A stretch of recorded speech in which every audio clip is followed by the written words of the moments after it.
तो देखिए, रूस और यूक्रेन युद्ध का संकट बरकरार है, छठा दिन है, लेकिन अभी तक कोई रास्ता निकलता दिखाई नहीं दे रहा और दोनों ही तरफ से लगातार हमले भी तेज होते जा रहे हैं। रूस जो कि कीव पर कोशिश कर रहा है कब्जे की पूरी तरीके से। अभी तक का अपडेट आपको जल्दी से बता देते हैं कि अभी तक इस युद्ध में क्या कुछ और निकलकर सामने आया है। आपको बड़ी बातें इस युद्ध से, इस संकट से जुड़ी हुई बताते हैं कि कैसे इस युद्ध का कोई रास्ता निकालने की कोशिश की जा रही है। अपडेट सबसे पहले आप देखिए, आज छठा दिन है रूस यूक्रेन के बीच। ये युद्ध 6 दिन हो चुके हैं लेकिन अभी भी जारी है। इसके साथ ही कीव की घेराबंदी की कोशिश की जा रही है। लगातार रूस कर रहा है कब्जे की कोशिश। हालांकि रूस ये कह भी रहा है कि वो कब्जा नहीं चाहता यूक्रेन पर। कल रूस यूक्रेन की बातचीत फेल, रात में भारी। रात में लगातार जो बमबारी है वो तेज की जा रही है, मिसाइलों से अटैक किए जा रहे हैं। इधर यूएन महासभा में यूक्रेन संकट पर चर्चा अभी भी हो रही है। सभी देश अपना अपना पक्ष रख रहे हैं। यूक्रेन से 2012 भारतीय लौटे और इसके साथ ही अब भी हजारों जो फंसे हुए हैं उन्हें ऑपरेशन गंगा के तहत वहां से सुरक्षित वतन वापस लाने की कोशिशें भी हो रही हैं। खासतौर से मुश्किलें उन छात्रों के लिए है जो कीव में फंसे हुए हैं, क्योंकि कीव में इस वक्त बमबारी है, हमले लगातार हो रहे हैं और उन छात्रों तक कैसे पहुंचा जाए, उन्हें कैसे सुरक्षित निकाला जाए वहां से और फिर सुरक्षित देशों के जरिए अपने देश वापस लाया जाए, ये फिलहाल एक बहुत बड़ी चुनौती है। और देखिए, एक बड़ी खबर आ रही है, एक बड़ी खबर और आ रही है रूस के हमले से जुड़ी हुई। रूस जिस तरह से अपनी कार्रवाई तेज कर रहा है, युद्ध से जुड़ी ये बड़ी खबर आपको बता दें। यूक्रेन का आरोप है ये रूस पर, यूक्रेन का रूस पर बड़ा आरोप कि 5वें दिन वैक्यूम बम का इस्तेमाल हुआ है। रूस ने 5वें दिन यानी कि कल की बात कर रहा है यूक्रेन की, कल वैक्यूम बम का इस्तेमाल किया, लेकिन जेनेवा समझौते के तहत वैक्यूम बम पर पाबंदी है। बट यूक्रेन की अगर हम बात करें, यूक्रेन जिस तरह से बड़ा आरोप लगा रहा है वो ये कह रहा है कि नियमों का उल्लंघन किया है, जेनेवा समझौता का उल्लंघन किया है रूस ने और वैक्यूम बम का इस्तेमाल युद्ध में किया। तो जेनेवा समझौते के तहत वैक्यूम बम पर पाबंदी है, लेकिन यूक्रेन की तरफ से यह बड़ा आरोप लगाया गया है। बड़ी खबर इस वक्त की आपको हम बता रहे हैं, यूक्रेन का रूस पर बड़ा आरोप, वैक्यूम बम इस्तेमाल कर रहा है रूस और कल यानी 5वें दिन उसने इस बम का इस्तेमाल किया। अब आपको हम समझाने की कोशिश करते हैं वैक्यूम बम, जिसको लेकर ये कह रहा है कि इस्तेमाल किया है, वैक्यूम बम आखिर है क्या। वैक्यूम बम वातावरण से ऑक्सीजन को पूरी तरीके से खींच लेता है, इसीलिए ये खतरनाक है और इसी का आरोप लग रहा है कि इसने 5वें दिन इस्तेमाल किया। वैक्यूम बम ऑक्सीजन खींचकर विस्फोट करता है, तबाही फैलाता है। पहले वो वातावरण से ऑक्सीजन को पूरी तरह खींचता है और उसके बाद विस्फोट होता है और उसी को वैक्यूम बम कहा जाता है, जिसे जेनेवा समझौते के तहत इसका इस्तेमाल नहीं किया जा सकता और ये नियम तोड़ने का आरोप लग रहा है रूस पर। अल्ट्रासोनिक शॉक वेव छोड़ता है वैक्यूम बम, विस्फोट होता है धमाके से बड़े पैमाने पर और एक बड़े इलाके को नुकसान पहुंचाया जा सकता है। तो बड़े इलाके में अगर तबाही फैलानी हो तो इसका इस्तेमाल किया जाता है और इसीलिए इस पर प्रतिबंध है। रूस ने 2007 में वैक्यूम बम विकसित किया था, 2007 में रूस ने ही वैक्यूम बम को विकसित किया था, यानी इसका निर्माण किया था, इसे बनाया था और इसी के इस्तेमाल का आरोप लग रहा है यूक्रेन की तरफ से। बड़ी खबर इस वक्त आपको बता रहे हैं। मेरे साथ स्टूडियो में हमारे साथ यहां पर कर्नल दानवीर आ गए हैं, उन्हीं से मैं सीधे ये बातचीत शुरू करती हूं। कर्नल दानवीर, वैक्यूम बम का आरोप लग रहा है, यूक्रेन कह रहा है कि इस्तेमाल किया है 5वें दिन। हाँ, ये थर्मोबैरिक वेपन है जो रूस ने ये बनाया है और ये जेनेवा कन्वेंशन के हिसाब से ये बैंड है और उसका इस्तेमाल किया है। मेरे ख्याल से ये एक अंतर्राष्ट्रीय समझौते का उल्लंघन है, लेकिन ये इम्पोर्टेंट इसलिए है, बेसिकली ये इसको इस तरीके से देखा जाए कि इससे मटेरियल का नुकसान नहीं होता है। ये फ्यूल एयर एक्सप्लोजन है, it is something like napalm bomb.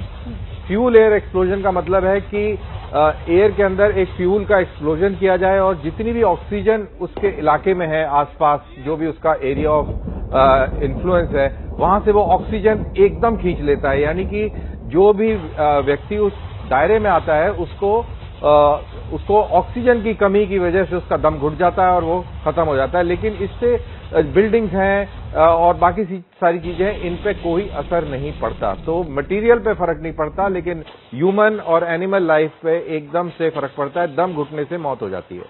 यानी आप कह रहे हैं कि इमारतों को भले नुकसान ना पहुंचे, लेकिन जान को सीधे सीधे ये किस तरीके से खतरनाक बन जाता है किसी के लिए भी, क्योंकि पूरा जो ऑक्सीजन है वो कहीं खींच लेता है। और इसीलिए ये आरोप यूक्रेन की तरफ से लगाया गया है कि भाई समझौते का पालन नहीं किया रूस ने और इसका इस्तेमाल किया है। बहरहाल हमारे साथ एक और खास मेहमान पूर्व राजनयिक विवेक काटजू सर को भी आप देख रहे हैं स्क्रीन पर, जुड़ गए हमारे साथ। विवेक सर, जिस तरह से कोशिशें हो रही है कि किसी भी तरह से युद्ध रुके, यूएन में भी चर्चा लगातार हो रही है, लेकिन दूसरी तरफ तस्वीरें आ रही हैं कि रात के अंधेरे में तो और ज्यादा बमबारी, और ज्यादा हमले रूस की तरफ से किए जा रहे हैं। कोई रास्ता निकलता हुआ फिलहाल तौर पर दिखाई दे रहा है आपको? नहीं, इस वक्त मुझे ये दिख रहा है कि रूस ने तो अपनी इच्छा शक्ति पूरी दिखाई है कि वो जो भी उनके उद्देश्य हैं, जो उन्होंने कहा है कि डीमिलिटराइजेशन और डीनाजिफिकेशन, ये दो उद्देश्यों को वो चाहते हैं और उस पर पुतिन अड़े हैं। दूसरी तरफ यूक्रेन ने भी एक बहुत ही मजबूती दिखाई है, उनकी जनता का राष्ट्रवाद आगे आया है और सरकार भी मजबूत है। और सबसे जो महत्वपूर्ण बात है वो ये कि उनके यूक्रेन के पीछे नेटो और पश्चिम देश सब खड़े हैं, तो यूक्रेन को इससे प्रोत्साहन मिल रहा है।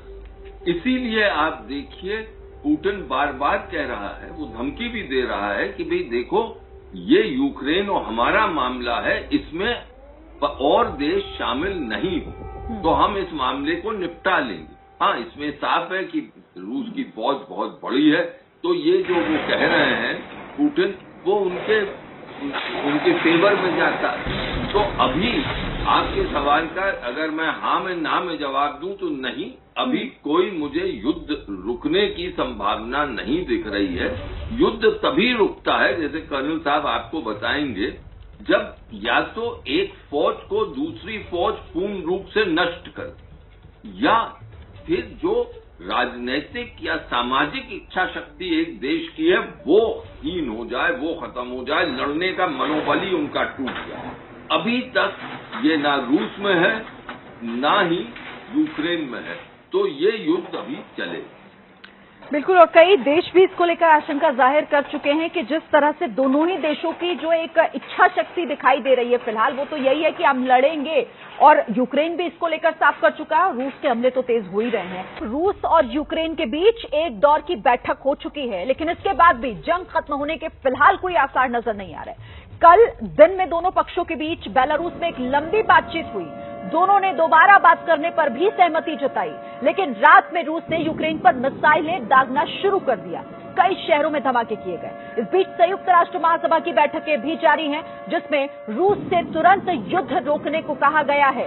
हालांकि रूस ने हालात के लिए यूक्रेन को जिम्मेदार ठहराया। ऐसे में अब सवाल ये उठ जाता है कि इस युद्ध का अंत आखिर कब होगा, ये युद्ध कब रुकेगा, एक बड़ा सवाल हो जाता है। और इसी बीच इस मुश्किल हालात, क्योंकि संकट की स्थिति है, बातचीत की बात कही जा रही है, लेकिन रास्ता निकलता नहीं दिखाई दे रहा। कुछ अहम सवालों का जिक्र यहां पर करना बहुत जरूरी हो जाता है। सवाल क्योंकि बरकरार है, जवाब का इंतजार अभी भी है। रूस यूक्रेन युद्ध का अंत कब होगा? बातचीत एक दौर की हो चुकी है, लेकिन अभी भी हमले जारी हैं। सवाल ये कि क्या संयुक्त राष्ट्र युद्ध रोक पाएगा? विचार तो हो रहा है, चर्चा भी जारी है, लेकिन हमले भी लगातार हो रहे हैं। सवाल कि क्या रूस को यूक्रेन रोक पाएगा? यूक्रेन किस तरीके से रूस को रोकेगा? ये कोशिशें कहां तक आगे जाएंगी और क्या इसका कोई नतीजा निकल पाएगा? क्या विश्व युद्ध की तरफ बढ़ रहे हैं ये दोनों देश और क्या विश्व युद्ध का खतरा बन रहा है? सभी भारतीय वापस कब आएंगे? क्योंकि 2000 तो आ चुके हैं, लेकिन और भी हजारों की संख्या में जो भारतीय छात्र हैं वो फंसे हुए हैं, लेकिन अभी तक नहीं निकल पाया है कोई रास्ता कि आखिर उन छात्रों को कैसे लाया जाए। ऑपरेशन गंगा लगातार जारी है। कर्नल दानवीर हमारे साथ हैं। कर्नल दानवीर, आप भी लगातार देख रहे हैं इस युद्ध की स्थिति को, और लगातार जो रूस के सैनिक हैं वो बढ़ रहे हैं, यूक्रेन में घुसपैठ कर रहे हैं।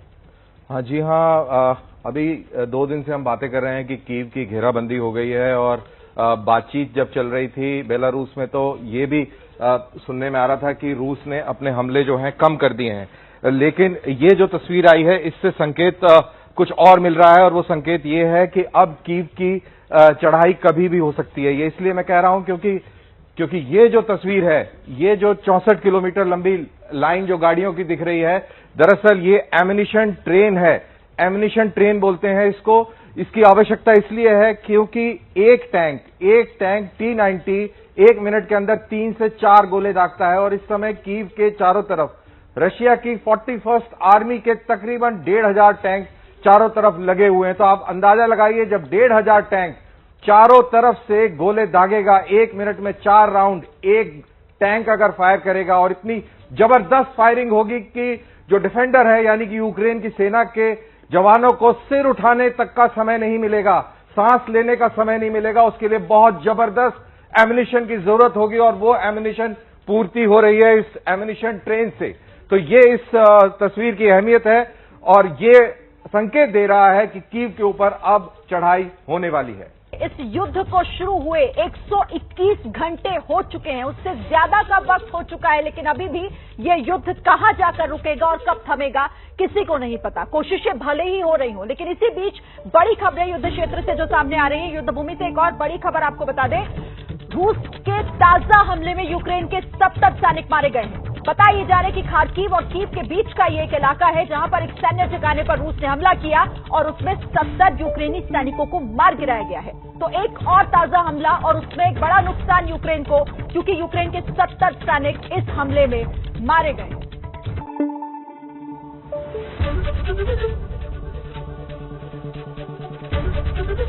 एबीपी न्यूज आपको रखे आगे।